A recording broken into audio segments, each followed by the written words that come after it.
Okay, so right now, you're in a competition. Yeah. For funniest person. In the Capital District. In the Capital District. So the whole Capital District of New York. Yep. Now, do they actually limit where the person can live in this competition? Yeah, so it's you have to live in the Capital District. Yes. Like you can't just be performing here but from New Jersey. No. Okay. There's a 50-mile radius is what they said from Schenectady. So so 15-mile radius from Schenectady. 50. Oh. Yeah, so people in Glens Falls and stuff are in that as well. Do people in the Catskills count? Because I don't count that as the Capital District. No, but that's 50 miles from Schenectady. I think Coxsackie is as far as we'll accept. When I say we, I have nothing to do with this. Okay, so it starts in the 518. Yeah, I believe so. And it goes upward toward the upward extent of the 518. Towards so like the Lake George area. Yeah, Lake George, Warrensburg. So you could even be in Warrensburg, and you could be the funniest person in the Capital District. Probably. I mean, we actually have someone from Warrensburg in there. There that's it is. Kay Gutos. So we What's definitely. his name? Her name is Kay Gutos. She's also in the competition. Is she funny? Yeah, very. Oh, good. Yeah. Oh, great. I didn't know. I know. You haven't been in a long time, Kevin. I know. Yeah. Well, that's on me. I know. When you think of Warrensburg, you think of maybe the next Larry the Cable Guy comes from there, not the first Kay Gutos. Yes, exactly. Like, that's not what you. That's a nice surprise. It's a pleasant surprise.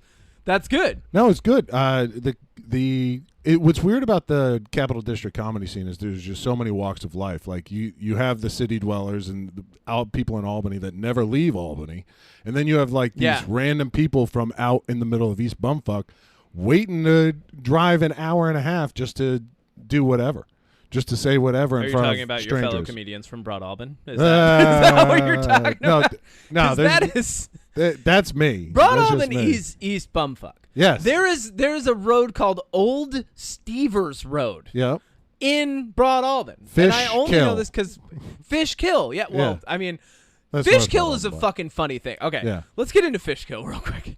Because kill is it's a classical term for a river, but more properly, I think, an inlet that leads into a bigger river. Okay. Right? So, like a tributary. It used to be I called did a not kill. know this. Well, that's I'm why learning. there's like Norman's Kill and like Winant's Kill. There's all these kills, right? Okay. It's not the word kill the way we think of kill. It's a term for that type of body of water. Okay. And so, Fish Kill.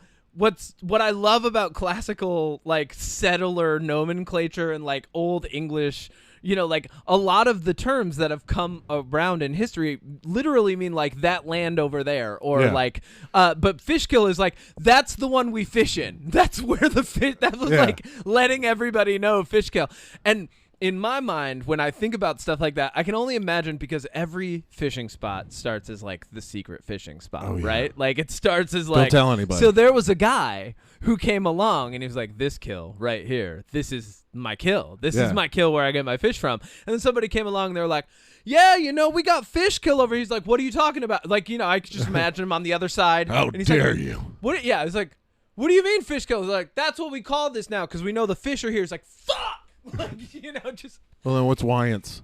Wynant was probably a person's last name. Okay. Much like so many other things, right? Like people would they'd stumble upon like a hill, right? And they'd be like, "This is Norman's Hill," and then over time, and then eventually, like a town pops up there, and they're like, "Well, what's it the town of?" And they're like, "Well, that's Norman's Hill over there," and they're like, "All right, the town of Norman's Hill," and then you have Norman's Hilton, Norman's Hill Town, right? And like explain Westmoreland. Well, if you go west, there's more land. Yeah. But that's what it is. Like over and over again. And so you come into New York, like upstate New York, right? Yeah. Like you get out of White Plains. Okay. Yeah. And you come north and you have all these kills and rivers named after people and like these different areas, like Glens Falls. Falls. Like Glens. Who's Glenn? Found some falls. Or who's Glenn? Right? Like Glenn's there. Was he just like a pratfaller? Did he hang out with Cooper, who had a cave nearby, like Cooper's cave, right? Maybe. Like were they just bros? House caverns. Yeah. He just some guy. Guy, or somebody discovered them. They're like, how were these made? And somebody was like, House caverns. I don't know. We don't know how. Yeah. House Caverns. Well, it's got an E, so it is a person. Exactly. Yeah, Maybe. You can just imagine some dude like settled that and was like, "These are House Caverns here. Yeah. I'm Hal, and I live here, and these are my caverns. Now. Check out this hole in the ground. These are my caverns." Yeah. Could you? That might have been like that might have been a proposition back in the day. Like, hey, you want to go see my caverns? Like, Ooh. yeah, right. Yeah, that's a dowry. Well, right you're a fancy dude if you owned land. Yeah, yeah. That's the one thing that in all of history people have sought and killed. All right, put yourself back in time. Okay, I'm there. You're going around. You're looking for stuff. What do you think the thing is that you discover and it becomes? Well, your last name's Smith. Yeah. So there's a lot of that already. Yeah.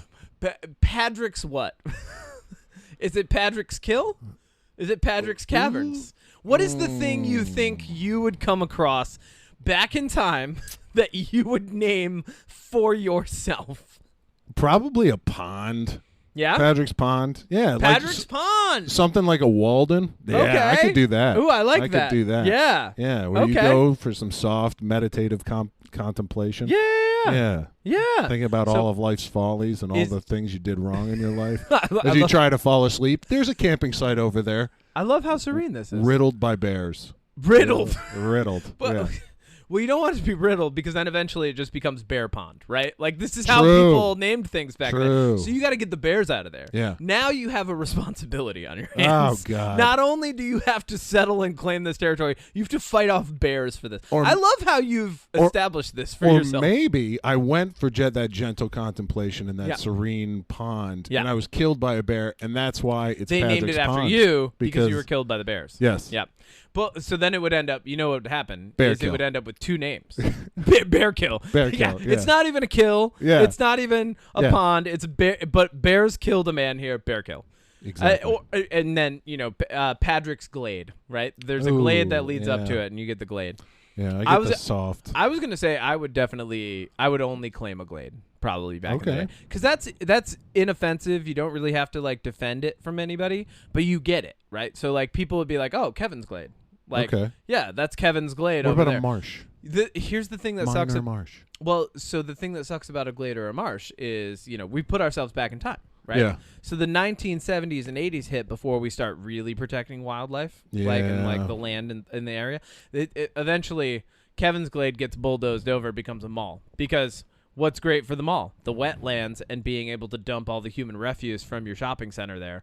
I only hope that it would be called Miners Mall eventually, right? Ooh, right? Yeah. That's good. I could do that. Right? So I I'd go hope if I settled anything, I don't think I'd be thinking this in the past. No, but not I at would all. hope that the name echoes onward and upward. Like now we've got we've got Walt and Whitman Brewery, right?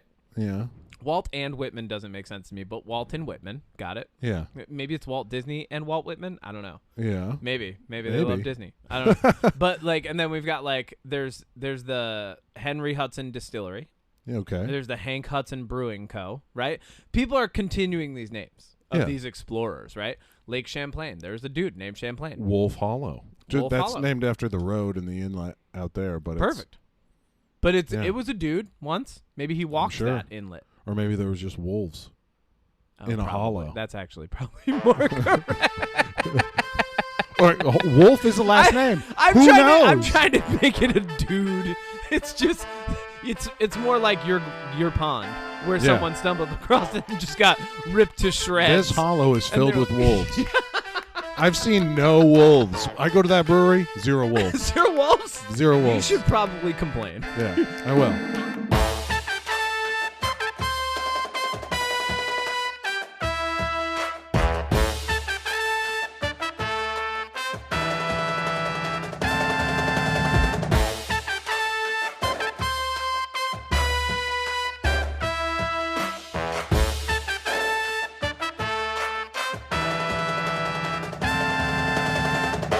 Do they have a suggestion box? No, but I know Jordan. He's the Make some head brewer. suggestions to Jordan. Be like, you need at least one wolf Yeah. here. It's Wolves Hollow. Yeah. Well, how could you not? Yeah. All right. You ready to clap? Yeah, let's clap. All right. Ready? 3, 2, 1. Perfect. Welcome back to another episode of the Unpop Podcast. It's a nonstop potpourri of hot topic and pop culture. Yeah, potpourri, right? Like the Jeopardy My favorite category. Jeopardy. Yeah. Thank you. Yeah. It's a nonstop hot topic potpourri. And I am the host and captain, Kevin Miner, he, him. Not with me as always, but with me today is... Padrick Smith. And then your pronouns. He, him. Perfect. Easy. Done, right? That's all we do every time. Odie Matthews, they, them. So we always do like the little announcement. You're in now. Okay. Congrats. You are officially a co-host of this podcast / guest. Perfect. You're co-hosting right now. I'm so welcome. All right, cool. I feel nothing but welcome. Good, as you should. No. I specifically reached out to you because I was like, Odie's traveling for 2 weeks. Okay. And normally what would happen is we either wouldn't record or I would do like a little short thing by myself. I didn't want to do that. What I wanted to do was spend money on my new gear. Yeah. But I needed an piece excuse to spend the money on the new gear. So I had to get a co-host. Yeah. And so you're really just here as a tax write-off. Perfect. for a pre-sonus. Business expenses. But I always want to ask people who are on for the first time. I feel like anybody who's been listening for a while, they know Odie, they know me. Who are you? How are you? What do you do? Who am I? I'm Padrick Smith. Done. How am I? I'm okay. Okay. You know, things are good. 2024 has been a transformative year for me. I know. Yeah. We'll get into that. Do. Yeah. And then what was the last question? What do you do? What do I do? I'm a vice president of hospitality operations for a nonprofit based in Saratoga. Which is killer. Yeah. Yeah, that's wild. That alone is like, look, yeah. That's a whole thing, yeah. I also do a million other things. Like, yeah, list them off. Give us some credentials here. What can people expect from you? From me? I'm also a comedian. Yes. I'm also a dad. Yep. Why did I put... Wait, dad jokes? Are we doing that dad today? jokes. All right, we'll cool. do dad jokes. All right. I don't know why I put dad last on the list. It's probably one of the most important things to do. I should have started with that. Let's give it some credence. Your kids seem pretty fucking cool. They are. They're very cool. They seem pretty, like, I see, like, the stuff, like, you guys go hiking together. Yep. You guys all get down on some nerdy shit. They hate it? They hated it. I didn't like it that much as a kid The either. whole time they're like, I want to sit down. But then they're going to get older and they're going to be like, thanks, Dad, for taking me out into nature. Now I know that. Well, I feel like some people that don't do it growing up, they say that they don't do it as adults, but it's just because they didn't do it growing up. And they don't know how nice it can be. Yeah, it's just, it's serene. It's nice. You get back in nature. It's like, it's good to go out and just be in quiet. After the hustle and bustle, remove the screens, remove all that stuff. Now, I say remove the screens as I'm taking a million Instagram photos. I mean, look. Did it happen if it's not on the gram? No. Okay. That's the thing. Yeah. Yeah. That's the life we live. Could you look if Jesus Christ comes back and doesn't immediately start up an ad campaign and get an Instagram and get sponsored and get a blue check mark, like, there's a lot of people that are just going to doubt that through and through. They're going to be like, come on, he's Jesus Christ. He can't even get an endorsement from the mega church down the road. Come on. Like, what are you doing, buddy? No, that reminds me of that Boondocks episode where Martin Luther King survived. And then everybody turned on him because he didn't embrace the way the world had changed. Yeah. And he's like, I'm ashamed of all of you. And they got mad. They were like, fuck that guy. He was like, oh, he's an awful person. He's like, I wanted you all to be better. I'm a pastor. Fuck you. Yeah. No, that was a good episode. All right. So you and your kids also get nerdy on some shit, right? Oh, like, you guys they love gaming. They love anime. They love, actually, I've been getting them into horror movies as of late, which is great. But yeah. And they're cool with that. Right, super like cool. They like it. Yeah. Cool. Well, I've showed them a few things too early. Oh no, like what? Paranormal Activity. Really? That one? Okay. Is that freaky? That movie did not scare me. It's kind of tense the whole time. Okay. And then right at the end, the final shot of that body being thrown at the camera. Yeah. Scared the shit out of them. And we watched it at like 1 a.m. Yeah. So they fell apart. Well, there's just the one big jump scare, right? Like that's it. Yeah, that's it. Yeah. And so that movie to me, because I grew up watching horror movies. We'll talk about horror movies in a little bit. That movie to me, when I watched it, I was like, that was fucking lame. Like I was like, what? That was the all of build-up, this was kind of dumb. Like, then there's the one, but you, as a horror movie person, you know that that's coming. Yeah. Right. And so I think for horror movie people, some people appreciated it, some people didn't. I was on the side of people who were like, that was lame. There should have been more. Right? I agree. Okay. But for kids. Wait, how old are they again? They're 10 now. They were 7 when they watched it. Okay, yeah. So you can imagine. 3 years ago. Yes. Okay. 3 years ago. Okay. At 1:00 in the morning. Oh, yeah. I'm just describing what kind of father I am. A good dad. A good dad, yeah. Good dad. Scare the shit out of your kids a little bit. Exactly. There's all these dads that'll get on there that are like, kids are too soft these days. Scare the piss out of them. Yeah. Show them some fucking paranormal activity. Well, here's the thing Right? about that, though. I was remembering the director's cut ending. Oh. And that's what I thought was going to come because that was my what I placed in my brain as like, oh, that's how the movie ends. Yep. And in that, the cops come upstairs as she's about to attack him, and they shoot her, and then the demon or whatever flies back into the thing. So it's completely different. I was not expecting the body throw jump scare. Yeah. So I was like, shit. Oh, no. Yeah. Wow. Yeah. And so how long did you have to let them sleep in your bed after that? They will still ask if I let them. No. Okay. They've gotten a lot better, but Cool. there was a good period of time where they could not be alone at night. No. Yeah. That's how. So my brother, I used to sneak up and watch horror movies late at night because that's when they would come on. Oh, right? yeah. Same thing. USA, TNT, right? Yeah. They would play horror movies, but only after like 9 o'clock because the kids have gone to bed. Oh, yeah. Not me. Yeah, me either. I woke up, went out, turned the TV on volume 3, right? Because that's what you could do back in the day. Just turn it on 3 and just sit real close. And I was basically blind before I was 6 anyway because I didn't have glasses, right? So I was watching that close Joe Bob anyway, Briggs. right? Watching Child's Play 2. Yeah. Child's Play 2 is the movie that literally scared the piss out of me. Oh, yeah. Like horrifying. There's like that 10 factory? jump scares that's the thing that scared the piss out of me. God. There's like 10 jump scares at the end of that, right? And then he's just like this weird amalgamation of plastic and melting plastic and like so good. Horrible but great. Yeah. That scared me so bad. And my mom was so mad for so long because I could not go to I was like, I'm scared of Chucky, and she was like, I told you not to sneak up and watch it. Good night. Like lights out, dude. No, the one that got me was Dream Warriors. When he turns into that Freddy giant Krueger one. like snake, and he's like eating her. That was like that horrified me as a child. I think I saw that on it was definitely on TV. They were running a marathon one weekend. Yeah, it's probably like I was Fox probably or like NBC or 6 years old, and I'm like, what the hell is this? Yeah, no, that was wild. Questioning everything. Yeah. Those movies, I think it was great growing up watching those. It definitely desensitized us a little bit, or rather, it gave us a sense of how those movies are, right? Like, it gave us a sense of the genre. Yeah, well, from an early, right about that time, I realized, like, oh, this is all fake, and this is just like a beautiful thing that somebody put their work and effort and time into. And you could really, you start to break it down when you desensitize yourself to it. You can kind of break it down in that You can way. appreciate the art. Exactly. And the effort. Exactly. Yeah. Instead of just seeing the message or whatever they're trying to convey in terms of emotion. Yeah.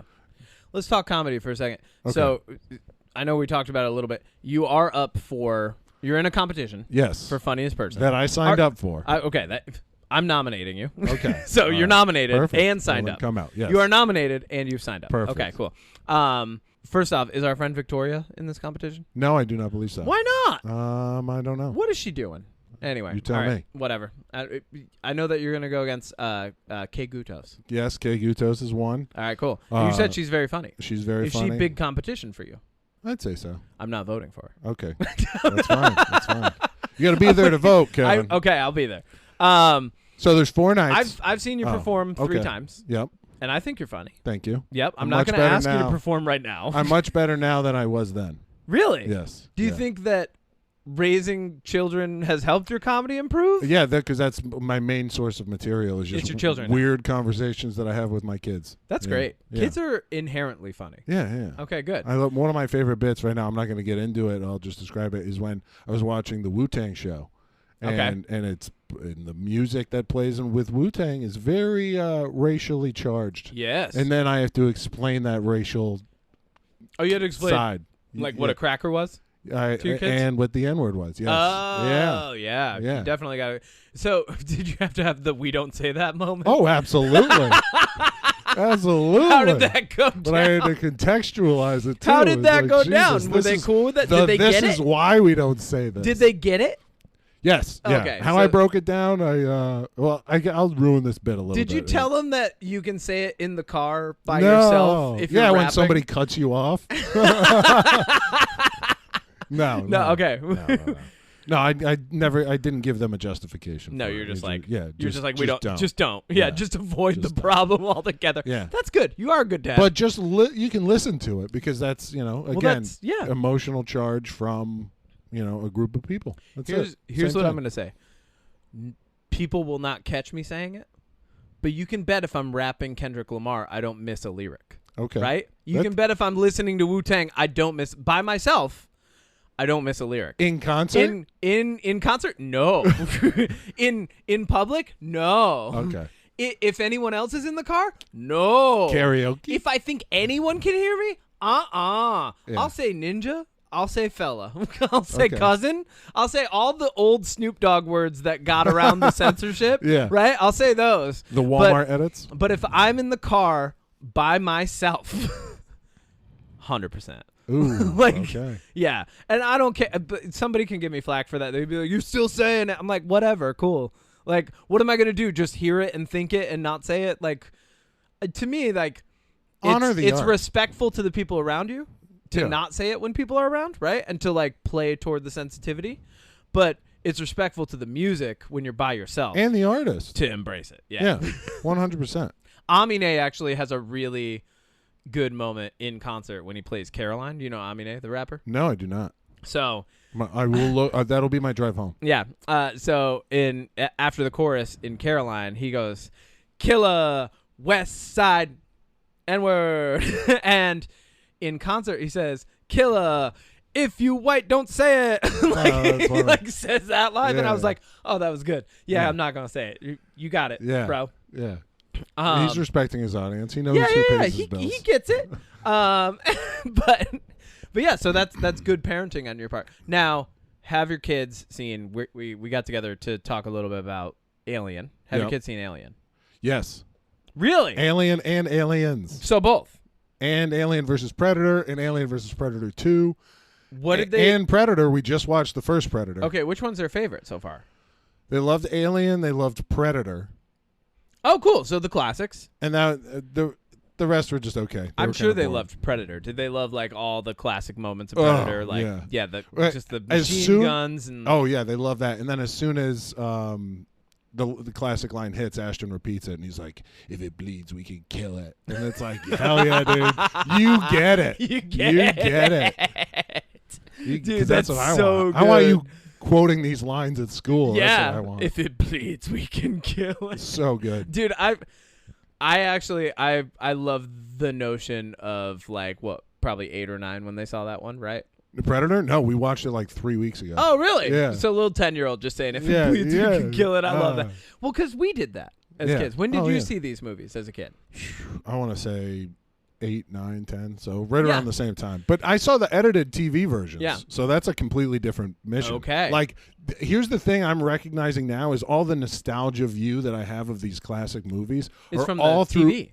edited television. Wow. Because then you go back. Like RoboCop, famous example of this. You watch RoboCop on TV. There's no bitches leave. There's no any of that. Yeah. There's no, shotgun violence that blows his arm off and Yeah. explodes. There's no, like, goop monster after the guy gets doused in toxic chemicals. There's none of my that. God. It's just, they're just dead. They just wind up dead after, like, a off-screen bullet. Yep. Or whatever. And now you watch it now and it's like, oh my God, this is beyond hard R. Way Like, different. Yeah. Verhoeven really went all out on these. Oh, yeah. Yeah. No, and I love those movies.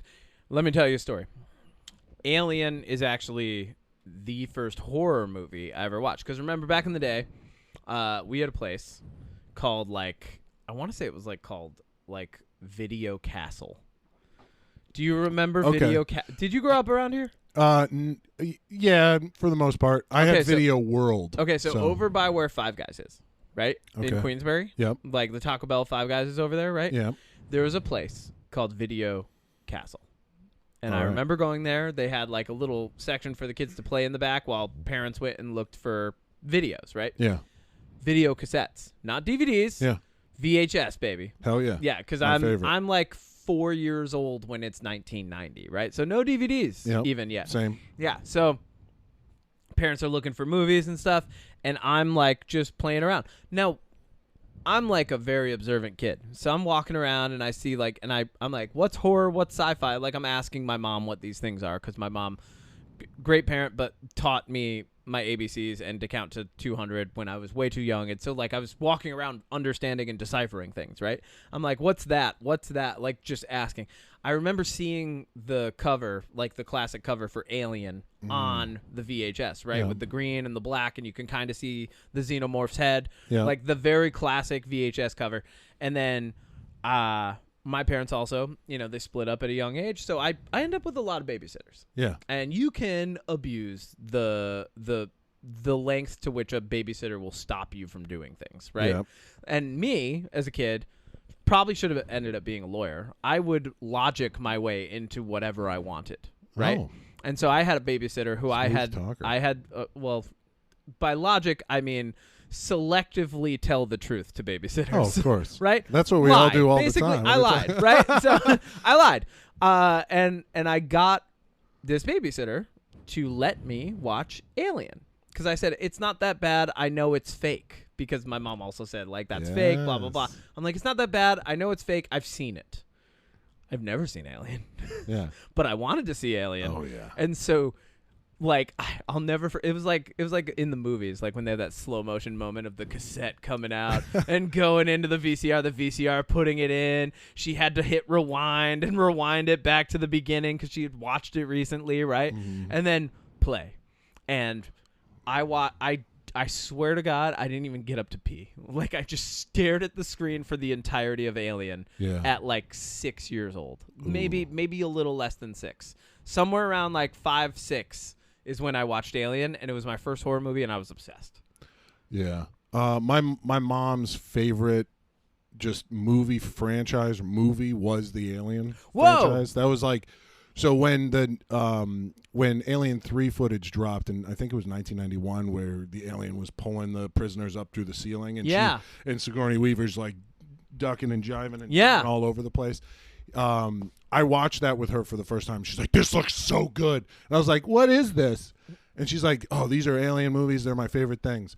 So then one was on TV one time, so we're watching it together, and I was like, okay, this is good. This is good. Yeah. I recognized how good it was. This is good cinema. But it wasn't until I was probably 13 when the internet and streaming and movies were wholly available at any time, Netflix, that I'm like, Alien, let me go back to that. Yeah. And then you get it. Yep. And I remember putting it on, I think it was at midnight, because I love watching horror movies after, like in the zero dark of the night. Oh, of course. Because it just sets the mood. That's when you should watch them. It sets the mood really well. Yeah. And I put that on, and like you don't get up to pee. You're just completely captivated by the set design, by the horror. Like, I didn't recognize how much of a horror movie it was until I watched it that time, and I've been a fan ever since. It's probably one of my top favorite horror movies of all time. I agree. Not to mention sci-fi movie. Yeah, because it's just completely whole package. Well, and that's what's great about it is it's a horror. It's a survival horror. Yep. But with just the shell of a sci-fi, like the paint, the outer workings of a sci-fi film, like the setting is sci-fi. But then everything about it is just, survival horror. They could have done it. The Xenomorph could have been like some weird mythical thing on Earth, and it probably still would have had similar effect. Yeah, but I'm sure they've made that movie. Yeah, but putting it out on space, right? Actually, they kind of did make that movie. Did you ever see the movie Relic? Yes. It's like Guillermo del Toro. Yes. Yeah. It's like that, right? No, that was Mimic. Okay. Yeah. I Mimic forget who did Relic, but Relic is the one they bring it to, like, the... Relic was... Museum. I think, it was like the mid-90s. Yeah. They bring it to the museum. It, like, grows out of control. It's evolving. It's, like, killing people, right? Yeah. That was a good one. And then they finally reveal the monster at the end. Classic trope, whatever, and then they kill it. But, the Alien movie, it's proper horror. So, like, I always go back and think of it as a horror movie 100%. With the dressings of a sci-fi film. I would say, horror is the master genre. If anything dips its toes into horror, it becomes horror. Yeah. Like at all. It's a romance, but there's some horror elements. It's a horror movie. Mm-hmm. Oh, it's a comedy. There's some horror elements. It's a horror movie. It's a horror It doesn't movie. matter. Yeah. If even a drop of that gets into that, it is 100% Okay, a horror movie. So like even a comedy spoof of horror like Club Dread. Yes, You would that's a consider- horror movie. Okay, 100%. there you go. All That's right. a slasher, It's a slasher film. Just because there's laughs doesn't mean it's not. It's actually my I favorite love that slasher movie. film. It's so good. It's like the best slasher film. Broken Lizard does a great job. They with that really kind do. of stuff. They're phenomenal, Yeah. and I hope they do even more. I don't like their Firehouse show that they did. Or I never whatever. rest- I don't, I it's never whatever. watched that. It's like something PD, Tacoma Yeah, PD or Tacoma whatever. Or no, PD. Tacoma. Did you watch Slammin' Salmon? Yes, I love Slam and Salmon. Maybe I need to rewatch it. But when it first came out, I was like, Let's this be wants honest. to be waiting. Let's be honest. You gotta be a little high. Yeah, Yeah. of course. But then, for most of but their then you movies, appreciate do. it. Yeah. yeah. I've every Broken Lizard movie, I've seen a little bit high. Okay. And then Super Troopers 2 I saw and I was way too high. like I went to the movie theaters and I was like, this will be perfect. I'm going to smoke this whole joint. And I was like, no. And then remember in the beginning, they like fake you out with the movie credits and stuff. Oh, Yeah, it yeah, keeps yeah. getting more trippy. Yeah. Because they knew people were going to show up high. That fucked me up. I was not ready for that. Yeah. It really messed with me. And then I think I fell asleep like partway through the second act for a little bit. Yeah. And then I woke up and I was like, what's going on with Farva? But anyway, I brought you on to talk about Alien because Okay. I had an inclination. You wrote a really good sci-fi, somewhat horror treatment for a script during 2020. Yep. And I remember I because did. we read it. Yeah, right? we did the table read. We did a table read of it. Yep. I was very happy to be a part of that. I actually really loved it. Yeah, Yeah. thank you. Thank you. And so then I was like, oh, I'll bring Padrick on. We'll talk about Alien because I feel like Padrick's seen Alien. And then I was Hell like, yeah. hey, have you seen Alien? And you were like, I've seen all the aliens. Yes. I've seen them multiple times. I was like, this is love it. perfect. I love Alien. So let's hit this before we talk about Romulus. What's your favorite one that of the original trilogy? Okay. And then what's your favorite one of the original trilogy? Let's touch there first. First one. I mean, Same. we kind of covered this. The first one it captures everything. It captures that destitute, like there's no help. Like Yep. the tagline of "In space, no one can hear you scream" is so perfect. Yeah. To encapsulate everything that makes that scary. Exactly. And it's an okay size cast. I think there's 7 characters in total, not including the Xenomorph. And it's like not including the human puppeted Xenomorph. Yes, not including the monster that's killing them all. Yep. And to me, that's perfect because it gives each one of them a distinct vibrancy that allows you to connect with them or hate them or want to see them die or want to see them succeed just enough. And it's not that long of a movie. I think it's only like an hour 45. yeah, right? like maybe pushing 2 hours. Yeah, That's it. And yeah. that is perfect. But somehow you're able to connect with everyone perfectly. Yep. And then you get into that vibe, and then there's that mystery of like, what's in that egg? Let me look over the top of it. Yeah. And then holy shit. And then The first face hugger scene ever. and the pacing in the beginning is like, this is a little slow, but you get that development. But once it hits and that beast is out there, Oh, yeah. it's nonstop tension because you don't know what this is capable of, and the horrors that are about to befall you. Yeah. You know? Well, and the first reveal that it's growing, right? Yes. Because like they're going after it. They're like, it's not that big, like we're going to just go after it, but be careful. It's got acid for blood. Yeah. Right? And then like it's gotten bigger and it takes out the first human. And you're like, oh shit, that thing's way bigger than we thought. And one of the most terrifying scenes in that too is when they go up into the ventilation and it's going beep, beep, Beep. and then we don't see anything. Where and is it's it? Beep, beep, and then he turns and it's just there. Right It has that. It's that. It doesn't wait to the end to show you. It's about halfway through and it's like the beast is here. Right in your face. In your face. And that's the other cool thing. Like you had just talked about that monster trope of like, don't show the monster until the very end. This was like, we are so proud of this design. We're going to put it right in your face as soon as possible. And then we're going to keep showing it to you. Yeah. Because it is horrifying. It is horrifying. Yeah. And they keep leaning into that with the movies too. I do enjoy the way that they mess with like genetic structure and what different things look like. And like, in later installments mess with the uncanny valley too. Even like it's human, but it's also fucked up. Like even in the new one. But I would say first one's also my favorite. Yep. Second is close. Like the first two are real close together for me. 2 different movies. They are. So you would The say second one's kind of an action horror. Yes. Yeah. Well, I would even say so much they took the horror aspect out of it. Oh, you think and so? And now it's more of a sci-fi action than it was a sci-fi horror. But they did it in a way that didn't make it like there were some tense moments, but it's more like if you were to replace the Xenomorph with a, let's say, tiger. Yeah.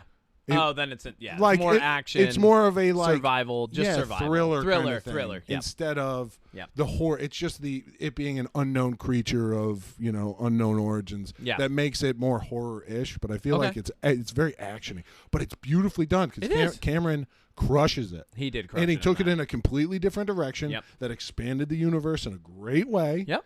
And I famously do not like any of the Avatar installments. But I like what James Cameron did with Aliens. So, yeah. I love the Avatar movies. That's fine. Totally fine. I accept that many people love those movies. They are not for me. Okay. But all right, so follow-up question. What do you think about Prometheus and Covenant? Prometheus because to me those are two movies. There's not a trilogy, there's a duology. Yeah. Right? What do you think about those? Because they're prequels to the Alien movies. Yes. Okay. So Prometheus had a lot of great ideas. Okay. And a majority of the production design and setup was beautifully done. I mean, Scott did a great job coming back to the franchise and doing it. Well, and the shots. I mean, just the cinematography itself is like wonderful. Everything. I'm just like, even with whatever's happening on the screen, I'm like, this is just beautiful. Like, I love this. But my problem is, I'm going to say, I'll save a little bit of this for our Romulus discussion too. Yeah. Is the acting and the motivations behind the characters. Okay. And we already know, everybody that's watched every Alien movie knows what we're getting into. Yeah. And I know that these people that are just now discovering the facehuggers and the Xenomorphs don't. But give the audience a little bit more credit in that regard, because it shouldn't always be the ignorance of the character. There should be a little bit more reluctance. Like, you don't know what this is. Why are you so? What is this? And listeners can't see what I'm doing, but I'm literally just prying it open and sticking my head into the facehugger egg. Yeah, which is what they do. Yes. Yep. Yeah. And they have all this tech of like, let's map this whole pyramid environment. But let's not use somewhat of the same technology to look inside this egg. Okay, I'm with you on that 100%. I was like, why did we just give up on that? Like, that's a big, I call it the convenience of character ignorance, right? When someone does that. I've recently been, actually next week, my friend Gwen's coming on. We're talking about the ACOTAR series. Do you know anything about this shit? No. Oh, chicks love it right now. It's great. And ACOTAR? a lot of actually, I should just say a lot of people are loving it. It's A Court of Thorns and Roses by Sarah J. Maas. Yeah, there I know you about go. that. Yeah. It's got its own acronym, baby. It's called ACOTAR. I didn't know. That's what we call it. Yep. She does that a lot. She does the convenience of character ignorance. It's like this character's been painted to be super intelligent, and they just made the dumbest choice in the entire novel for no reason other than plot development. Because that just totally pulls me out of it. It's like they wouldn't do that. Yes. Okay, so I'll give you that on Prometheus. However, I actually think Prometheus does a really good job of painting the world of Alien to come. Especially as someone who loves that first movie. Yep. And, the fact that, and when Noomi Rapace survives, I was like, oh, come on, you're fucking kidding me. Like, this person's going to survive. What is she going to do? Pop up later, but she wasn't around to, help out Ripley or, advise or work against these things in the future? I'm like, what is this fucking thing? And then Alien Covenant comes along, and they're like, no, he killed her. She's dead. Yeah. She's gone. And I'm like, oh, good.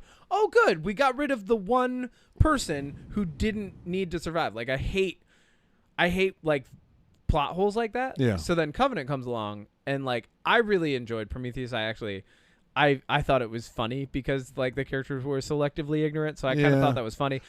I also really like the reveal that Wayland, right, is looking for a fountain of youth, and instead what he finds, Guy Pearce finds a fountain of death instead. And I kind of love that. Yeah. That's what I really love. He's looking, and it mirrors the journey that we're learning that the engineers went through, right? Because his journey is the same as the engineers, which is funny because according to the lore in Prometheus, we're the descendants of them. Yep. So to have him searching for the same thing that the engineers were searching for, only to die at the hands of an engineer who's like, no, fuck you, you're an idiot. Like, I thought that was perfect. I was like, this is amazing. That is a good arc. I'll give you that. I thought the arc trumps any of the bad character development in the story. All right. And the fact that none of them survive kind of makes them. I'm like, oh, so the characters were really just plot points. Yeah. Like for the most, they're not like their body count. That's their all body count. Yeah. And Covenant comes along. Whoa. But in sorry. Prometheus, I have to give a shout out to Michael Fassbender as God, David. David. Amazing. Yeah. When he's doing the whole T.E. Lawrence and brushing his hair over. Oh, dude, God. Lawrence of Arabia. Because that was so perfect. Dude, Michael Fassbender. In both. He's the highlight of both Covenant and then and Prometheus. He only gets better in Covenant. Yeah. Because he's playing David and Walter, Yep. who are two different androids, Yep. right? Different, like, prime programming, right? And then he has to, like, basically face off against himself. Love it. Like, he is the main highlight. character of those, right? Yeah. And then once again, and so, then we have Covenant, and there's a mission, and they're going to, like, colonize a planet, and lo and behold, David's already there, right? Spoilers, whatever. I'm not. This movie's old 2017. Enough. It's 2017. If you haven't seen it, you haven't seen it. But, like, in the Alien universe, like, so, like, it turns out Naomi Rapace actually died off screen. Thank you. Yeah. Didn't need it. We didn't need her First to off, show up. she costs a lot of Hey. money. She would have ruined the budget. Yeah. In a good way. She's expensive for a reason, right? Yeah, But it would she's have ruined the great. budget. But then having it be that she died off screen and having Michael Fassbender just fucking bomb this civilization, this colony that exists there of engineers, right?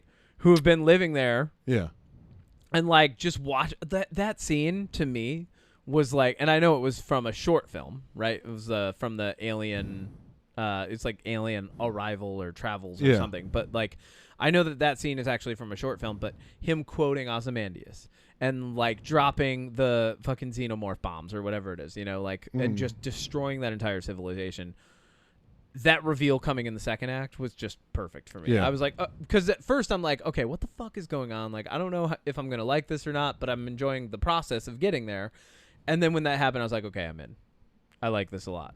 And I was kind of hoping that there would be a trilogy. So Romulus comes along, and I'm like, oh, all right. Because I rewatched those before Romulus, and I was like, oh, I'm kind of hoping Michael Fassbender comes back. Yeah, I love Michael Fassbender. These. I didn't watch anything in leading up to Romulus. Oh, really? I was like, I want a clean slate, because I know it was Fede Alvarez, so I was like, we'll see. We'll go into this and kind of see what his vision is. If it's connected, fantastic. If I have to find the pieces, I'll do that on rewatches. All right, so before we move on to Romulus, thoughts on Covenant? Hit me. I actually guessed. I when I watched it, I didn't see it in theaters. This is one that I kind of skipped out on in theaters, and then I stopped the movie most of the way through because I was like, I don't know. And then my wife at the time, she actually finished the movie, and I left the room, and we had a conversation. She was like, I thought it was okay. And I'm like, let me guess what happens. And I literally detailed the whole rest of the plot. Movie. And I'm like, and even the twist at the end, I was like, and then this, and then it's like a farm. Yeah. And she's like, that's exactly what happens. And I'm like, a movie detective is one of my favorite things to do. Yeah. And like, oh yeah. What would I do if? What would the good writing choice here be? Yeah. What's the easy choice, and how can I sidestep that and make a harder choice that'll be more feel better? Yep. And I don't know. So to me, it felt a little bit predictable in terms of what they were going to do. Okay. But Michael Fassbender is so fucking. He's too good. Again, yeah. Even though it was predictable, him doing it. And his face right as he was shutting it for the last time, it was like so perfect. Oh, I just got chills. Just thinking about it. Like the ending of that was so good, and you're right. Michael Fassbender really does tie it together. Like I feel like, put another character in there, put another actor from the Alien franchise in there, right? And you would have been like, no, like I don't like that as much. But I did like, even though I saw as soon as he walks out by himself, I'm like, oh, that's not Walter. That's David. Like, as soon as he walked out, I'm like, that's David. 100%. That's light mannerisms, right?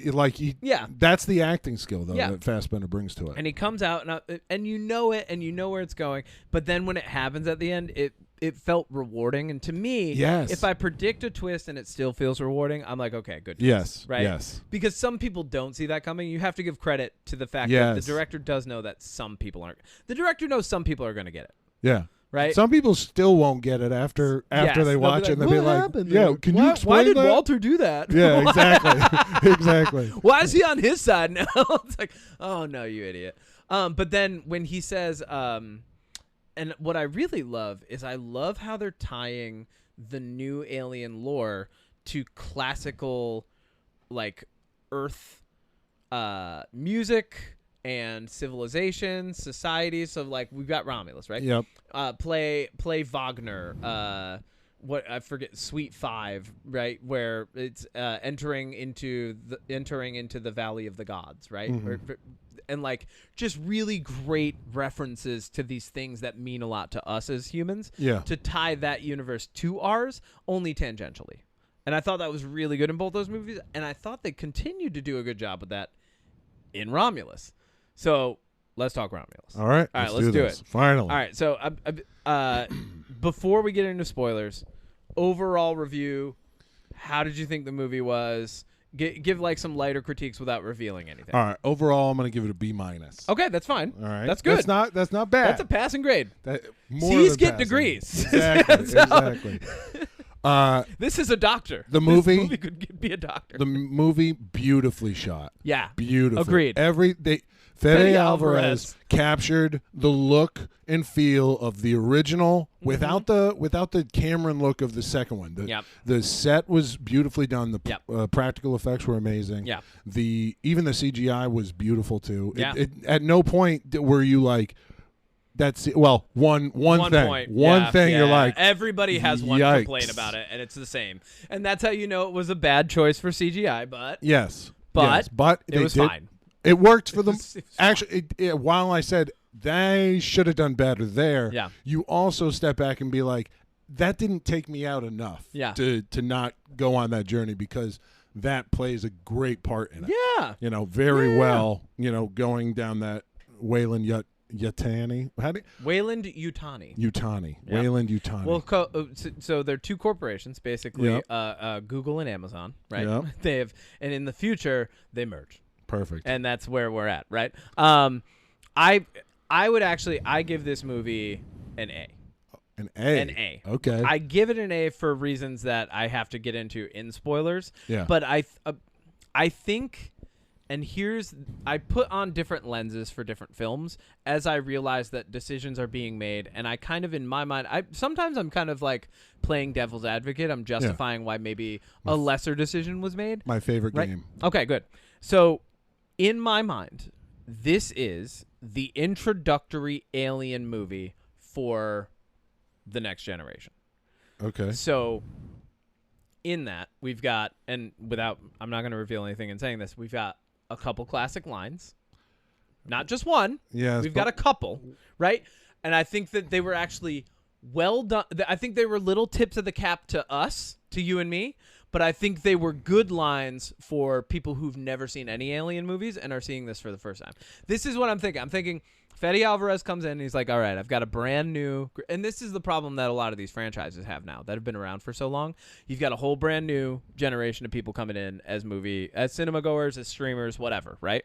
Yep. You've got people like you and myself who are going to absolutely piece this thing apart in our minds because we've seen all of them multiple times, right? And you have to walk the line in between those two and somehow find a way to please both groups without committing like a huge cinematic sin. Which they did. They walked that line very well. That's why I give it an A. For walking that line without totally falling off one way or the other at any point. Because I don't think they do. That's what they get the A for. Now, that's fair. When I go back and watch this a second time, it might go down to a B+. Who knows? Yeah. But I did really like the decisions that were made. And like you said, the the imagery, the cinematography, phenomenal. So good. Right? The score, yeah. awesome. Oh, absolutely phenomenal. I loved the score. And it felt weird and different. Exactly. And good. Also, at the same time, the use of silence at appropriate times. Instead of having that like light background noise, yes, like they pull it out and there's just nothing going on, and you feel it because that's like what you want. Really, really good. Okay, Yeah. hold on. Alien spoilers. Here. Oh shit! Danger. No, not the spoilers. Program activated. No!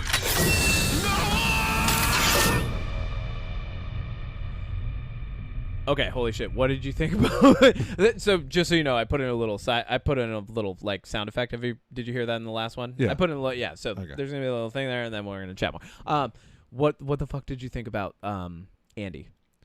Not a fan. No. Okay, hit me with this because I actually opposite opinion, but I want to hear why you don't like him. All right. In the same fan. In the same way, I love Michael Fassbender. I didn't see range in character. I saw stale acting that there was no emotion behind it. It just felt emotionless.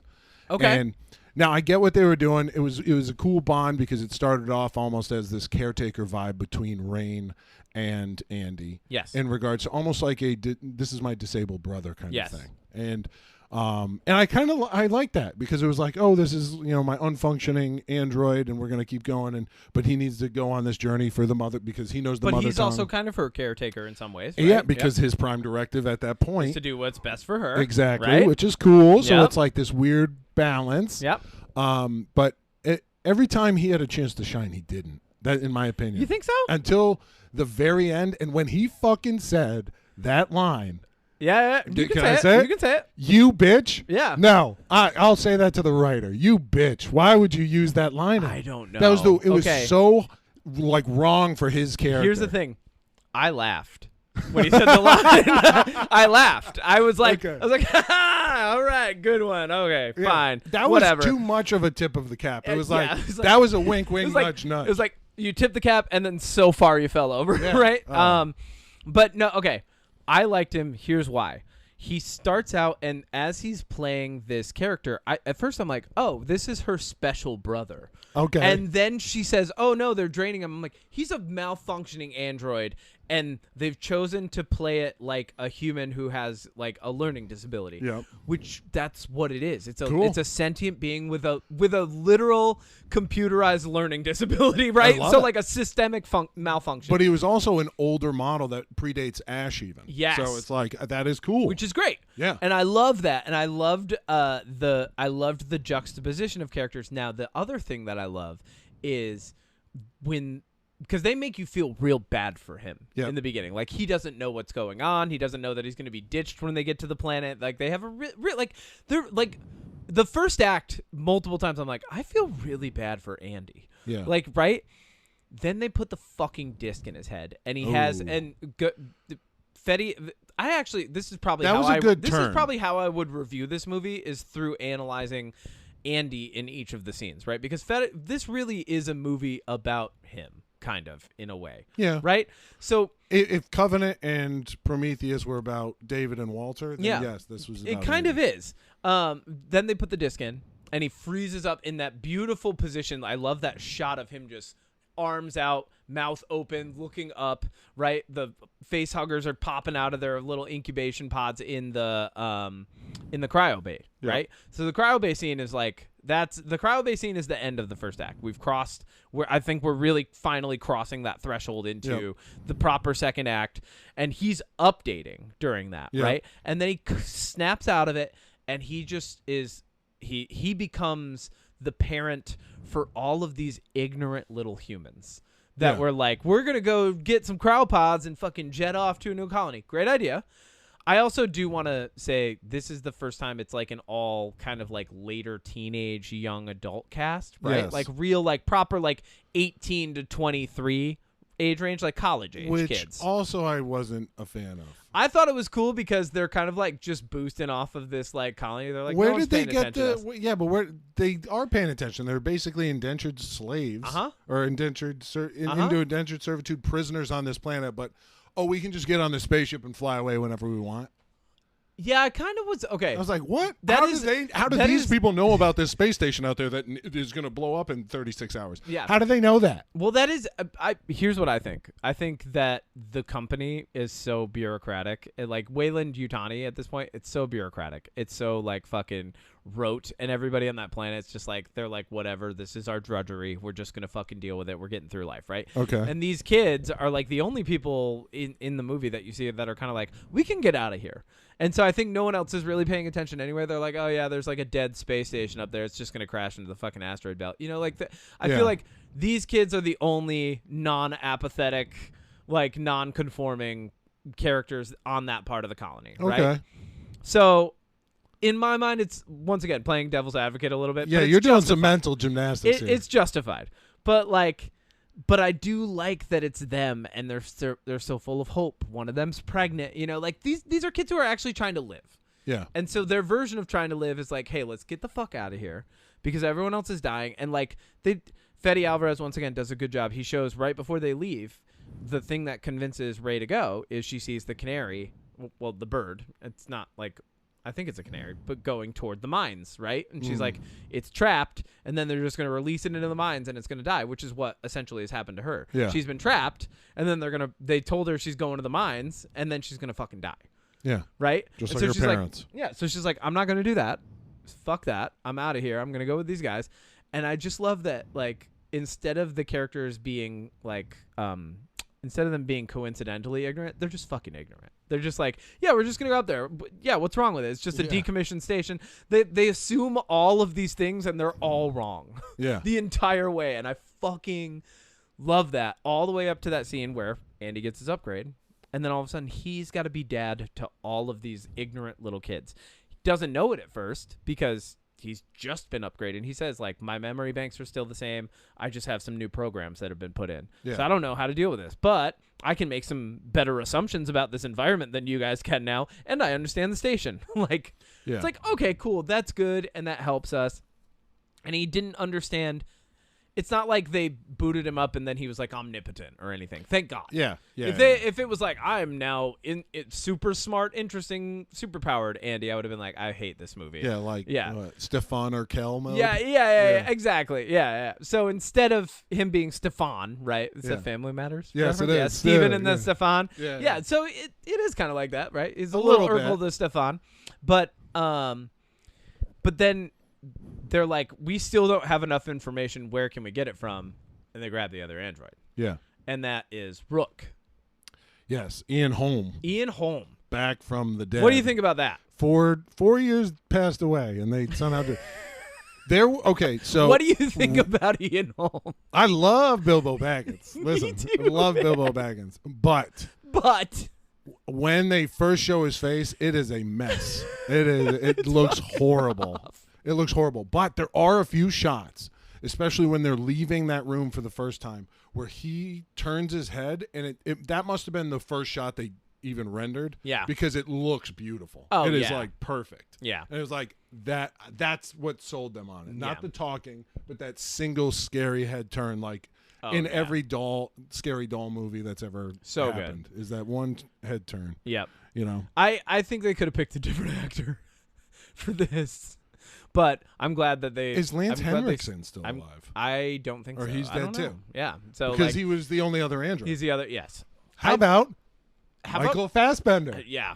I mean, that would have been fucking great. Yeah. Like, but then you would. I think that would have oversold what was going to happen next if it was Michael Fassbender, because then you're like, every time this guy pops up, it's bad news for the humans. So, well, then Walter wasn't bad. Walter wasn't, but Yeah. like I think anytime you see, but you know, as someone who's watching the film, you're like, all right, is it Walter or is it David? Yeah, I don't yeah, know. What Like, yeah. flavor am I getting? Yeah, well, this yeah, week? exactly. Yeah. So I'm glad that it was Ian Holm. I really loved the interaction between the two androids, and I Yes. loved him explaining. I loved him explaining to him. He's like, humans are fucking idiots. Yeah. You have to and he kind of tells him, he's like, you have to go take care of them now. Like, they're your responsibility, and fuck them. So I'm gonna give you some new protocols. Yeah. like to help you out, dude. And then he's like, yeah, you're good. And then I leaned over to my buddy Jason when he started making different decisions. I'm like, yo, he got that Amazon Prime upgrade. Like, he's going to do what's best for the company. Oh, yeah. And then he even says it. He's they they outright say that. He's like, I must do what's best for the company. And like that moment, once again, Fede Alvarez did a really great job of the foreshadowing. So like, they're like, this character's parents were killed by an android who made a utilitarian decision, right? The classic, it's the classic philosophical problem of like, do you kill 3 people to save 12? And it's like, yeah, androids can do that. Yeah. Not only can they do that, they do that fast. They will kill 3 people right away to save 12, right? Like they won't miss a beat because they time these things. Like they care, they can calculate. So then when he starts making that decision, he's like, no, that alien wants us to open up the door. I was like, are they going to get him to open the door? Like, such a good scene, though. That was such a good scene because you're like, can Rey actually convince this guy to open, who's been with her entire life, to open this door? And then he doesn't. And I was like, okay, that was good. I will say, too, one of the shots that I really loved, and we'll get back to the whole Android and Andy setup, was I forget her name, but Isabel Merced, when she falls down and she goes under that and she's crawling and looking around for the Xenomorph, and then it drops right on top of her. That is such an Alien Isolation. The game. I did not play the game. That is such an Alien Isolation moment. That I was really. As soon as I saw that, I'm like, that's a fucking reference to the game. Thank you so much. This is what I really liked about this film too. Was like it gave a little nod to all the different pieces, everything, right? But at the same time, it's its own thing. Like you don't have. Do you think you have to watch any of the Alien movies to get this? Absolutely not. Yeah. That's what I really. It helps. That's why I give it the A. It gives you a little bit of a plus, but those are like bonus points for reference. But that's that's why I gave it an A, because like you don't have to watch any of the other movies to watch it, right? Yeah. Not only that, they named it Romulus, which is like famous, like mythical founder of the greatest human civilization. First off, there's the nod, right? One of the 2 brothers raised by wolves, right? Supposedly raised by wolves, which is another show by Ridley Scott. Yeah. Fun fact. True. Little fun fact there. Shit. Yeah, I was like, did they do that on purpose? And my friends were like, what? I'm like, raised by wolves. And they're like, oh shit. Yeah. Like, so like they did the Romulus thing, and they're nodding to it, but then just showing the way that like the humans are behaving, and like kind of like nodding to the fact that human civilization might be on the decline, which is relative to Rome and like the empire. They've stretched themselves too thin. They're out on these colonies. They really shouldn't be there. Like, I was like, wow, there's a lot of layers to just the naming structure of it. And I don't think it goes much far beyond the naming structure. I don't think they were like studying the Roman Empire while writing the script. I think they're like, no, this just fits. Let's slap it over. It's cool. And there's layers, and I like that. But the thing that I really loved the most is that this can be the first installment for a new series. Yeah. And that's what I like. But I don't see it that way. No, me I don't neither. see this as a first of many. I feel like Rain's gone, Andy's gone. Like, these characters will not come back again. I would be interested to see them come back in a different sense, like maybe one break in between films and have them come back, right? And like maybe show like what's happened to them. I'm interested in those characters. I like them. I just don't see how that what would. It doesn't fulfill anything. Well, where are they going after this though? That's the real question. They're going to the Jackson Star, back to the mines. No, they're going to at the end. She programs in the colony that they wanted to go to. Oh, Vega. Yeah. Oh, that's right. Because they had the pods. And she's like, but what I like about that is it's a no android colony, and she's bringing him there. So I'm like, all right, there's already some tension for the next movie. She's bringing her brother, right, to this colony where I assume the humans are going to be like, fuck this guy. Like, no. Oh, I can't believe I missed that then. Yeah, that was the very end of the film.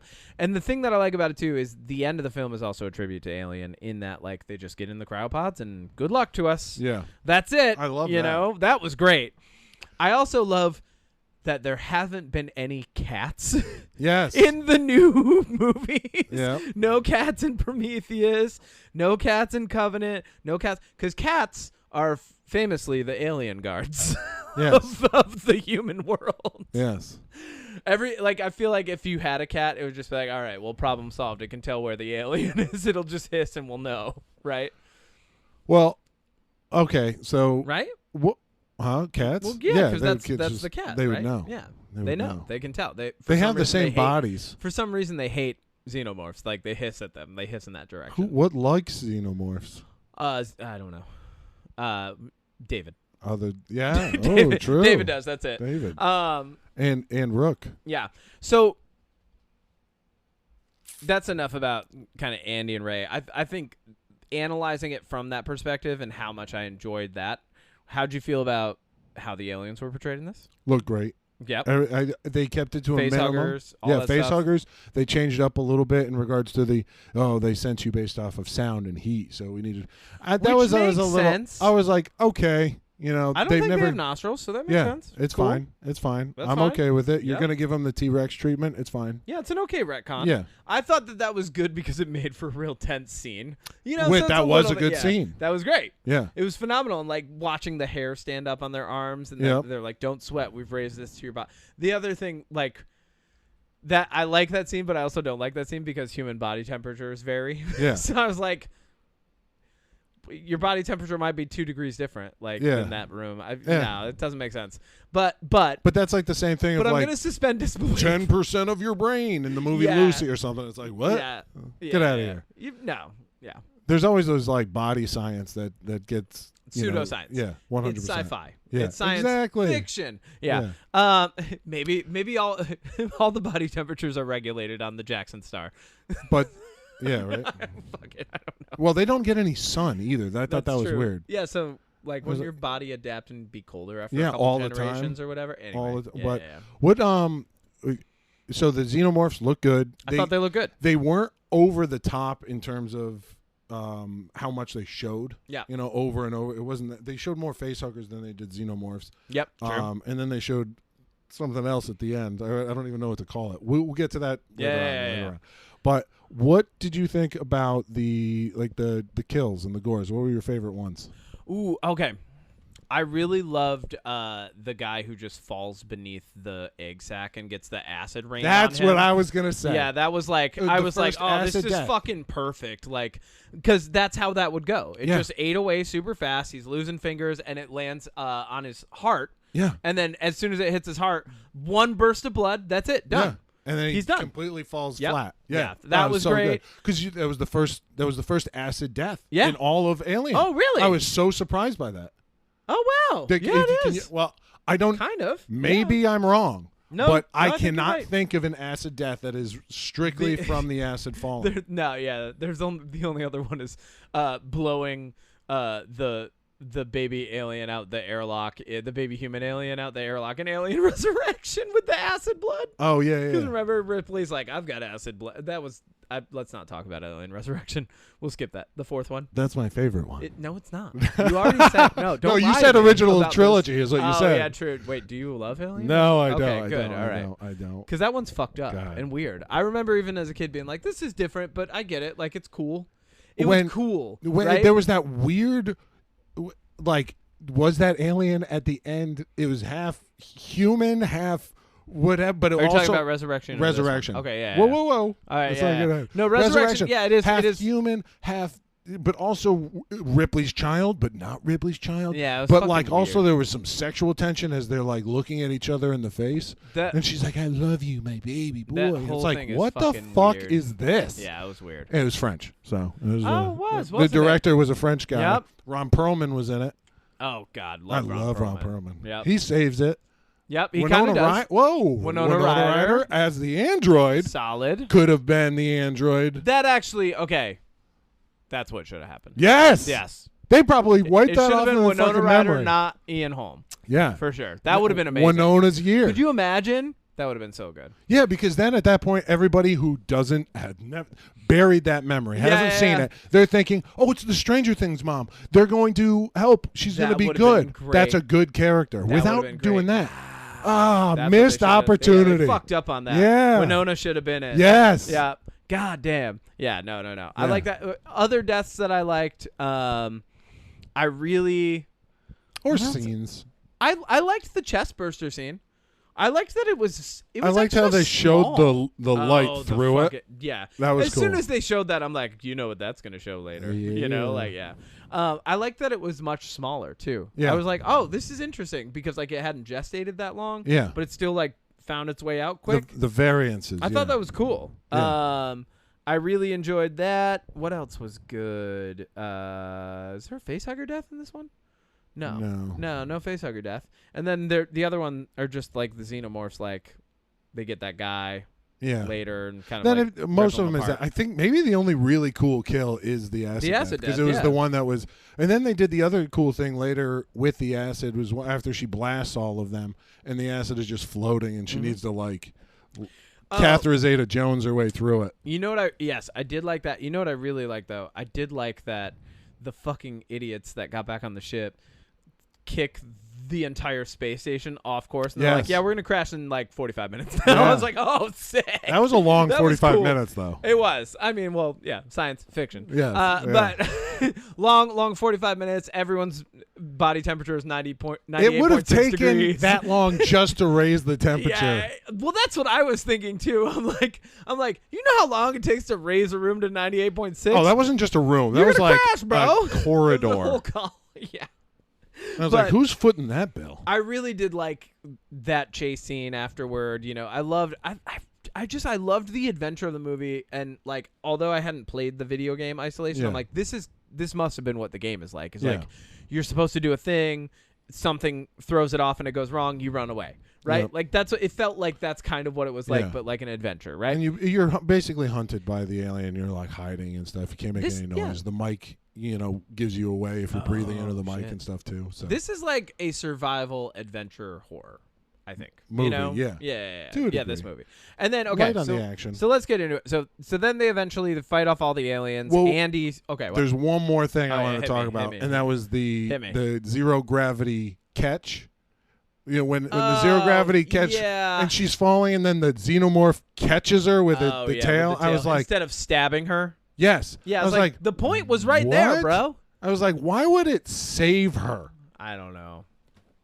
So you can't fall to your death. I want to kill you. Well, that xenomorph was extra. That xenomorph is like the most. Maybe they have personalities. Prince Charming. That one's the dramatic one. Charming. Well, no, not even Prince Charming. That one's like, no, I'm gonna catch you, and I'm gonna take way too long to kill you. First, let me show you my teeth. Yeah, let me show you my teeth. Then I'm gonna show you my mouth. Then I'm gonna show you my the thing tinier that's gonna mouth. I'm really gonna take my time with this. Yeah. No, that alien was. I think that alien was conveniently dumb. Yeah. But then I really did enjoy. I'm gonna throw it down. I enjoyed Get Away From Her, You Bitch. Here's what I enjoyed about this version of Get Away From Her, You Bitch. He stutters. I loved it, but you bitch. I was like, oh, hell yeah. Because he said it in like special Andy voice, right? Yeah. Because he doesn't have the upgrade anymore. Yeah, when they remove it. I fucking love that, like, it's not said line for line perfectly. So I was like, okay, that makes it, in my mind, that made it more acceptable. Like, if he had said it as smart Andy, I would have been like, this sucks. I would be like, this movie's done. I'm done with this movie. I'm out of here. But I enjoyed it. Okay. I enjoyed it. You make a lot of great points. Thank you. I also like that they only got 2 guns the entire movie. Yes. And I like that they were like, try not to shoot them. Yeah, because of the acid. Cool. Makes sense. Yeah, they were like, they'll blow us out of the ship. I was like, okay, this is Alternatively, in Aliens, they were just blasting away at them. The blood doesn't do anything. No, yeah. And in this one, it does a lot. I think people who watch this are going to go back and watch Aliens and be like, wait, but the blood. Yeah. Yeah. But it's like they kind of forgot that for that movie because it's more of an action film. Yeah, right? True. So it's kind of about the blood. Or that it essentially dilutes a little bit as it goes through. Maybe those xenomorphs had diluted blood. Maybe. But they were coming right from the mother. They were weak sauce aliens. They were coming right from the mother, They should have had real strong acid blood. Yeah. Yeah. Maybe that was a weak queen. I don't know. Maybe. Yeah. Maybe. There's no queen in this one. No. No. There hasn't been a queen for a while. I thought that the one that came out of that girl's chest was going to, like, because I was like, oh, maybe that's the queen. Like, that might be the one that grows up to be the queen. Who knows? Oh, that little, yeah. Yeah, the little, I thought that was going to turn into a queen. I was like, oh, that would be cool if we had a queen in this one, right? Maybe, I think the queen might be overdone at this point. I think everybody so too, knows. Yeah. They did it really well, obviously, in Aliens. And then even in Alien Alien 3 was versus okay. Predator was that when it was like chasing them through the Antarctic. It was That like was cool. okay, yeah, it was was cool, alright. but it was like Yeah, it was all too right, much. Yeah. all right. Which is like famously a very dark film. Like you can't even really see it anyway. And yeah, exactly. And then like, why are we? But what else are we gonna do with a giant alien queen? You know, that's kind of yeah. already been done. Yeah. Well, and it's really just like like a brood mother more than anything else. Yeah. Right? It's not even that like. It's not like its purpose is to attack and kill humans, right? Its purpose is to breed. That's it. Yeah. Yeah.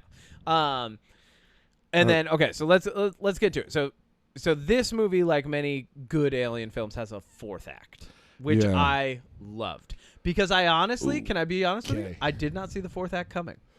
I did. I did not. I did, and I'll tell you why. It's because as soon as somebody says they're pregnant in a horror movie, I Yeah. always think something is going to happen. It's the Dawn. It's yeah. Dawn of the Dead 2004 all over again. True. Okay. And All as right. soon as she said that, I was like, "That baby, something's going to happen with that baby." Yep.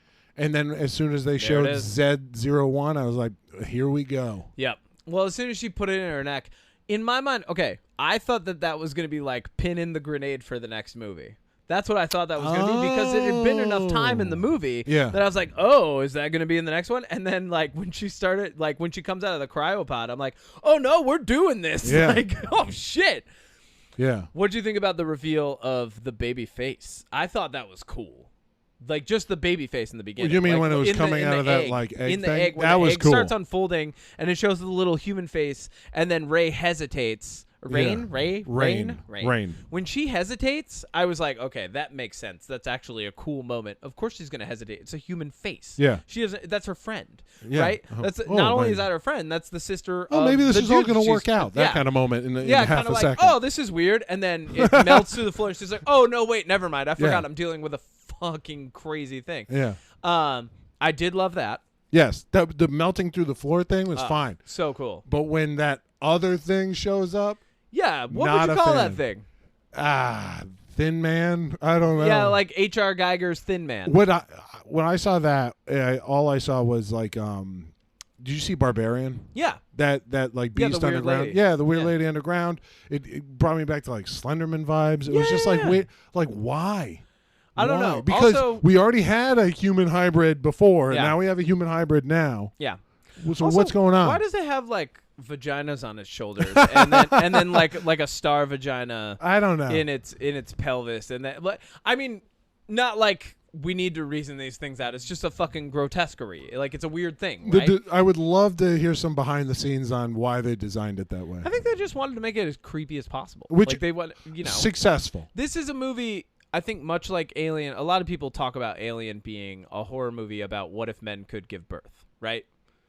Like Okay. some people have kind of analyzed it from that lens and been like, the real horror here is that a man gives birth and nobody knows how to fucking handle it, right? Like that's I've what never heard happened. of that take People before. have analyzed it. From I that, love from that. that realm, and they've said like it's kind of about the horror of child rearing. And this one, I'm like, no, this is definitely about the horror of child rearing. Yeah. A girl does give birth and it's a fucking monster. I loved that it. I loved that like I had no idea how it was going to interact with anything. Like it like comes up and it like sees its mom and I'm like, oh, maybe it's going to like have a weird moment where it's like, you're my mom. When she pulled that like black fucking breast milk out, I was like, no. No, that and then was he bad. pulled that like Weird tongue thing that yeah. split into four. His star alien tongue. whatever. Yeah, weird. But then he started sucking blood off her neck though? Or was he it breastfeeding? went Was it? down Okay. into her shirt. So I think they did that to reveal no nudity. It was just So. okay, that's good. I mean, but like weird. Yes. I mean, really, all like, of it was at that really point, weird. I think it's about grossing us out, right? Like that part of the movie was the gross out horror, I and then guess. it turns back into action horror at the end. I just honestly, I felt like it was unnecessary. It was like, why are you tacking this on? Like, it would have been really good. Yeah. Up until that, I was like, we probably would have been at a B plus. Yeah. If not for this, At- the last 10 minutes. At first, I thought it was unnecessary because, like I said, I thought the movie was over. Right? Then I was like, okay, that was a good fake out. You got me. I did think it was over. Like, okay, I thought that was you were gonna, which honestly would have been. I probably would have been disappointed if it was over a little bit. Right? Yeah.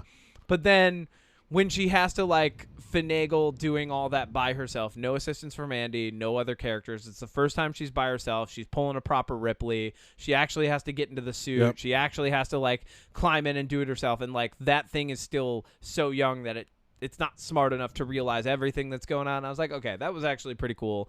And then I liked, it was rewarding in that you still see the other ship behind it colliding into the belt.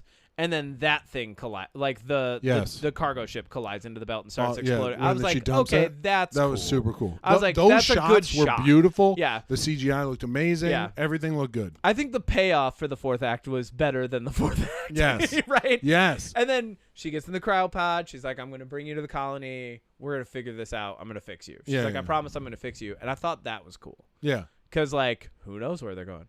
Does Michael Fassbender come back in the next one? We don't know. I kind of hope so. If it was just a movie about him, it would be good. I would watch probably, like another short film. They need Ian Holm, Lance Henriksen, Winona Michael Ryder, Fassbender. Michael Fassbender. We just need all the androids. And whoever this guy who plays Andy is. Hanging out. Just hanging out That at a would be bar great. playing poker. That would be great, actually. And Just a- the androids. And a xenomorph debating what walks to into do the with humans. Yeah. Like, I think the thing that I like about Alien the most is like, even if the humans survive, they kind of reveal to you over time, like, we're not the superior species here at all, right? So surviving is going to be chance, luck, and probably not meant to be. Yeah. But I identify with the human. I am one, right? You're not going to identify with the maybe you do, but if you do, I hope you work that out in therapy. But like, you know, like, we are the inferior species that's luckily surviving in this series. Yeah. It's pretty cool. Hopefully. Hopefully. There's always that hope. We'll see how it goes. And we always do. Maybe it just becomes Alien versus Predator universe. Who knows? I would love that too. That would be cool. Really well done. That could be great. Yeah. All right. So B- still? Still B-. Sticking with the B-. All right. Yeah. I'm sticking with an A. Okay. Not an A+. All right. But it's an A. All right. Because it accomplished so much. I'm all the same reasons that I gave it an A. You make good points, and on rewatch, I will probably upgrade to at least a B. You'll probably but go we're to a still B. I'll go down to a B+. Yeah. And then we'll reconvene and talk about it. Thoughts on Predator, real quick? Love before Predator. we do anything else? All yeah? of them. Do you? Every single all of them. one. Even Yeah. I Predator didn't 2? watch The Predator. Wait, even Predator 2? I like it. Really? Yeah. It's Really? completely different, but I do enjoy it. What? I haven't watched it in years, though, so I'm at the point I'm at the point now where in this universe I love Alien. I'm cool with every other movie. I love Prometheus and Covenant as a duology. Okay. Right? It's completely separate from the rest of the universe. Yep. Love those two by themselves for their own reasons. I really enjoy Romulus, and I really enjoy Predator and Prey.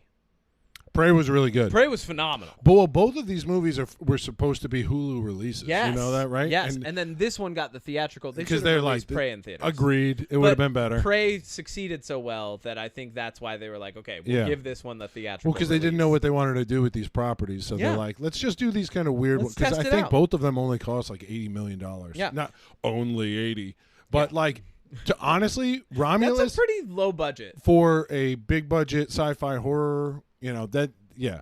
Because 80 million is not big budget for sci-fi horror. Now, well, what was Prometheus's in like 2013? I don't know. What was it? I don't know. Probably it couldn't have been too much. Probably more than 100. I would say more than that. I would say 120. Oh, okay. But still, like if you inflation rates, that's probably almost 200 these days. Yeah. So even looking at them from that perspective, to have so little and do so much, I think is amazing. Absolutely. Right? And I'm looking forward to the next Prey movie, right? Yep. I'll take that. It's not called Prey 2, is it? I don't know. Whatever it is. I heard one. It was like the fan cast of like it being in feudal Japan or something, and I would love that. That would be fucking sick. That's what I would. Could you imagine like a Bushido Code Prey movie? Oh my god. Yeah, it would be so good. Dude. Who's that guy that plays? The thing that I love the about guy from Shogun. Which one?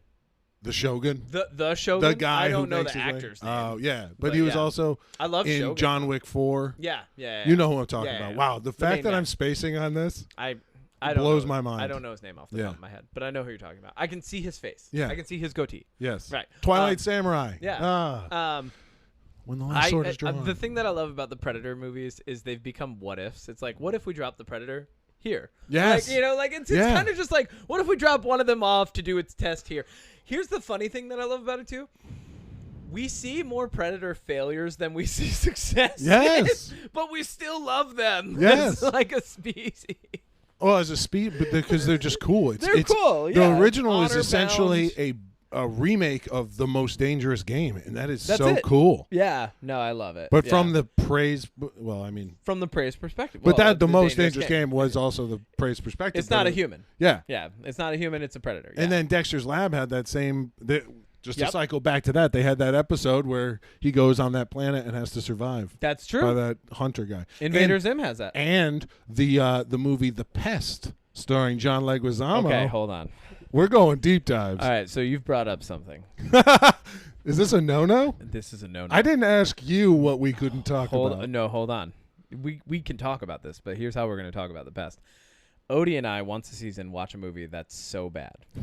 Right? Once a season, we will pick a movie and we'll get really high. Usually it's like someone's sophomore effort or like some weird movie, right? Yeah. So the first one that we ever did was Southland Tales. Richard Kelly's Southland Tales. Have you seen that? No. Please do. Okay. That you know how like people have The Room? Okay. Southland Tales is The Room. Okay. I will watch that anytime. All right. And absolutely love just being like, what the fuck is this? Like, yeah. This is so bad. I had the great idea because I had really funny childhood memories of watching and repeating every joke from The Pest as a kid, right? Yeah. I went back and Odie and I tried to watch The Pest. It is insufferable. Yeah, I would imagine. It is absolutely horrendous. I've seen that probably 20 times. And it is only racial humor. That's it. It's John Leguizamo doing every possible piece of racial character comedy. It's now connecting in my head. And I didn't remember that the part shower from scene. A kid. Yeah.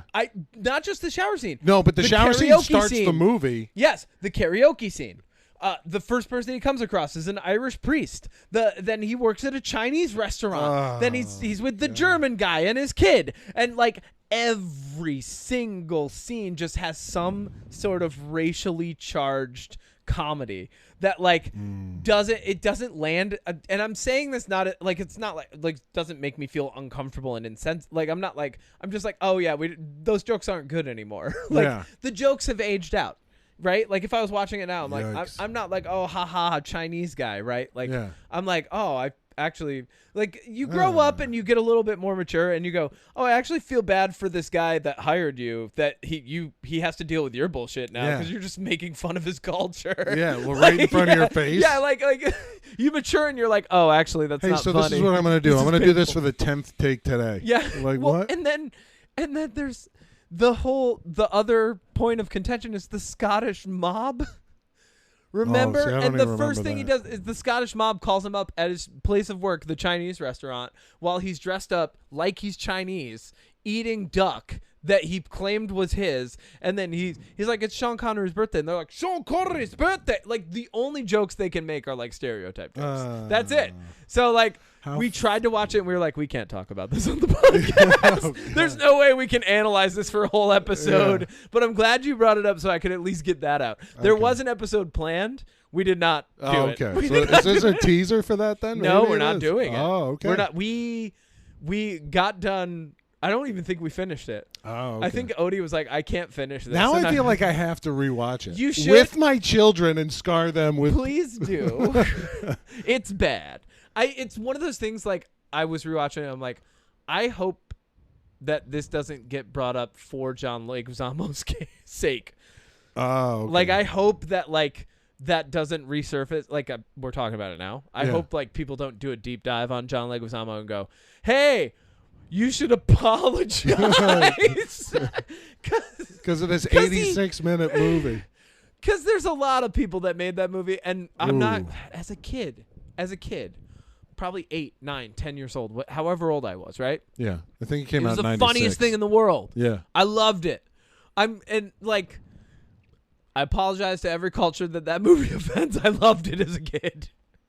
I rewatched it don't love it as much, right? Yeah. I'm not gonna go around and issue apologies, but yeah, like I'm just not gonna watch it again. But it did have some good jokes. Yeah. Yeah. Anyway. But it just comes from the same source material Yes. as The Predator. Yes, The Predator.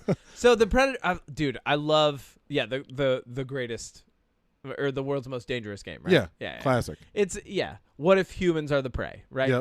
That's kind of the plot of Alien 2. Like this is almost its its own genre. Like Yeah. human prey is its own subgenre that like Well, it's can essentially go out what into all every those. slasher film is too. Oh yeah, true. Yeah, there's a great hunter that comes at you. Are There we these go. really horror movies then, or are they just human prey movies? Maybe. Whoa. good Maybe point. we're contextualizing Maybe this is it based off the of genre that we're we're framing it properly finally for the first time. Yeah. Yeah. Did we come to this conclusion for the first time?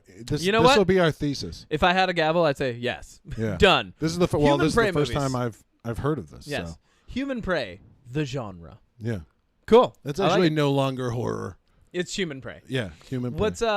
What's what's your jam this week? I told you to be prepared. I did. Did you prepare? I have two things. You're infinitely. You hear this, Odie? Padrick is prepared. Yeah. Odie's that's what I did. famously not prepared for this segment. Awesome. Hit me. So I have two things, two Hit me. shows, and they're both rewatches for probably the fourth time. First Lost. one, Sopranos. Oh no. I'm just Sopranos. Lost. No, I have yet never. Will never rewatch that. okay. No, Sopranos. Sopranos. Yeah. Just there's spoilers for this. It just got to the Pyomai episode Oh, where dude. the burned down stall and he fucking kills Ralphie. Yep. And you've wanted that for so long, but you It's also so feel good. bad because Yeah. his son just got essentially in They've a coma. developed that entire So good. relationship. Yeah. Sopranos, let's be real. Sopranos was I think Odie and I actually did do the dating on this. Sopranos was the beginning of the golden era of television. 100%. Right? It was the beginning of it. Yeah. The Sopranos was the first show that like everybody watched it every week. Everybody who watched it every week talked about it every week. Yep. Right? It was the thing. Cool. So the Sopranos, and then what else? Gravity Falls. Oh yeah, no, Odie just started watching Gravity Falls. Perfect. Yeah, I Yep. just burned through about a season and a half. It's absolutely amazing. Well, so this is also like the 10th time I've watched it with my kids. Yeah. So we've had like we have our group chat. I think Yep. everybody in our group chat on Discord has watched Gravity Falls. Yeah. You, me, Micah, like our friend group. I think everybody has watched Gravity Falls at least once. yeah, it's That's like amazing. a rite of passage in our friend 100%. group. That's cool. Yeah, and I'm just obsessed with it, and the kids are obsessed with it, and I Good. can rewatch it a million times. There are a few episodes we skip, like the live or when the boy band comes to life Oh, or yeah. stuff like that. That one's but kind of weird. yeah. Yeah. I mean, fourth act shit, man. Yeah. It's the fourth act shit. So I have one jam this week. Okay. It is for everybody. I highly recommend it. I don't care if you're a fan of hip hop or not. You should definitely listen to the album Samurai by fucking Lupe Fiasco that just came out. Okay. Brand new. Did you ever listen to Lupe Fiasco back in the day? I have. Kick yeah. Push, right? Lupe's Food and Liquor, Mhm. like absolutely phenomenal. Superstar, right? If you are what you say you are, a superstar, right? Yeah, that Yeah. song, right? Just bangers, like such great songs back in the day. And I loved Lupe Fiasco so much. Kind of fell off him for a while, Samurai. right? Okay. Yep. New album just came out. It's called Samurai, and it is so good. It's classic hip hop. All the beats sound like classic hip hop or like Nuja bass. You know, Nuja bass from like Samurai Champloo, that Okay. type Yeah, of shit. yeah. So that style background music for the majority of it. And Lupe Fiasco is just like one of the best lyricists out there. Okay. He's so good. His flow is amazing. I can't recommend the album enough. I've probably listened to it front to back about 3 times this week. Love it. Yeah, absolutely banger. That'll be my drive home. Good. That's great. And Amine. Oh, well, yeah. Both of them. I'll send you a couple Amine songs Please. that you can jam. Yeah. I love him. I actually went and saw him. Oh God, 2 years ago now. But it was fucking phenomenal. Like, what a great show. Happy dude, just cool guy. Like, yeah, big recommendation on him. Cool. Awesome. That is the entire podcast. But since you're normally not on here, and anybody who normally listens knows where to find Odie and myself, where can people find you? First off, do you want to be found? Yeah. All right, where can people find you? Just I feel like I should phrase that question Yeah. first. Where can people find? What's your address in? No, I'm just kidding. No, I'm kidding. no. So We already said earlier really- you're from there, so Yeah. I know. So the only thing that we my socials are basically all somewhat personal. The only one that I use for anything like comedy related is Instagram, and that's Kiyubimbu, at Kiyubimbu. So how do you spell that? KIYOUBINBOU. That's I don't know how to properly say it, but that's Japanese for master of all trades, or jack of all trades, master of none. That's so funny that is your Instagram name, because I changed mine to Kevin Kintsugi. Okay. Which is the art of repairing broken things with gold. Oh yes, I love that. Little Japanese tributes on this podcast. Hell yeah! I don't think I've ever mentioned my Instagram on the podcast. Do you want to be found? I mean, I'm already hosting a podcast. That's so yeah. true. Your face is on the milk carton. As an adult, I've come to terms with the fact that I love attention. I think even introverts have a type of attention that they appreciate. Yeah. Right? Even the person who tells you they're the most introverted person, in telling you that as a singular person, maybe this is their selective audience, right? That's the type of attention that they like. They like people. I think some people like explaining themselves in an intimate setting. Some people like explaining themselves in a general setting. I just like attention. That's why I do theater. That's why I played in bands. That's why I host a podcast. That's why I'm in a client-facing position at work. I just like attention. I would say you do too. To a degree. Yeah, you're very comfortable with the microphone. I'm the most extroverted introvert you've ever met. That's usually how I have to say that. Okay. Yeah. I like that. Very I just like to keep to myself a majority of the time. But when I have to shine, I shine. It's funny that you mentioned that. Some of my best friends in the music industry are like that. Yeah. Very similar, right? It's when we're hanging out, they're super reserved, very That's quiet, me. not outgoing. I listen. Yeah. I absorb and I take in, and then when it's my time to speak, I try to be as poignant and direct as possible to get all the energies across I can in as little as possible. Well, I think you did today. Cool. So thanks for coming on. Appreciate you having me. I appreciate you being on. Let me know the next time. Are there any parting gifts you want to leave us with, like a word of wisdom or a dad joke? Since you're a dad and you tell jokes. No, you just so no, I'm not prepared comedy. for. This I'm not prepared for. Do part of your stand-up routine right now. I can't. Okay, that's fine. Right, fine, whatever. As Hannibal Buress says. You know what? I'm still gonna vote for you. Perfect. What were you about to say? I said, as Hannibal Buress would say, it was like. What was it? What is it? Yeah, he's like, I'm not gonna do comedy for you. I don't show up at your job. Yeah, it was like show me your tits. He's like, what are you talking about? And he's like, my jokes are better than your tits. Oh yeah.